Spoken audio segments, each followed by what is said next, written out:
حمزة بن دلاج الهاكر الضاحك، أحد أشهر القراصنة الإلكترونيين في تاريخ الجزائر وربما في العالم. ارتبط اسمه بأساطير في مجال القرصنة، لكن الحقائق التي أوردها مكتب التحقيقات الفيدرالي الأمريكي FBI كفيلة بجعله أسطورة حية. بين الأسطورة والحقيقة.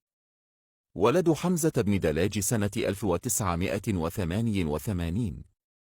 قيل عنه إنه وراء اختراق مواقع وشركات إسرائيلية، وإنه نقل أسرار الجيش الإسرائيلي إلى الفلسطينيين، وحول لهم ولدول فقيرة مبالغ مالية كبيرة بعد اختراقه لحسابات مصرفية في عشرات البنوك العالمية.